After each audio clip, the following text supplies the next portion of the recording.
យើ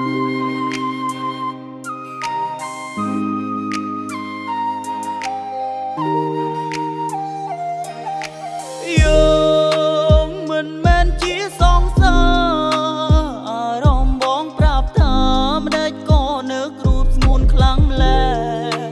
ចិត្តនេះនៅមិនសុខវាកើតទុកស្ទើរប្រែ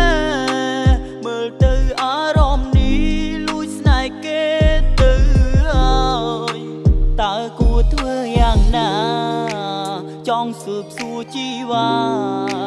ថាពេលនេះចិនដា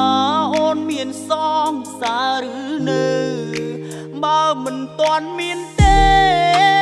បងនឹងចូលចែកជើកុំឲ្យបងមកសៅអង្គុយនឹកអូនតែម្នាក់ឯងអលឺគេប្រាប់ថារូបអូននាងនៅព្រៅបើមិនទាន់មានគូចូលក្នុងបេះដូងបងអីលើបងចាំការពីអូនគ្រប់ពេលណាពេលពើខែនេះខែរងាបងចាំធ្វើពួយក្តៅ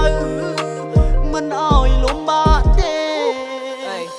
នឹកគេម្លេះទេនឹកគេរាល់ថ្ងៃអង្គុយសុកពីភាំងស្មារតីអង្គុយមើលគេតាមទូរស័ព្ទដៃសៀវរូបគេຕົកយប់ឡើងប្រើដៃខ្ញុំនិយាយលេងទេ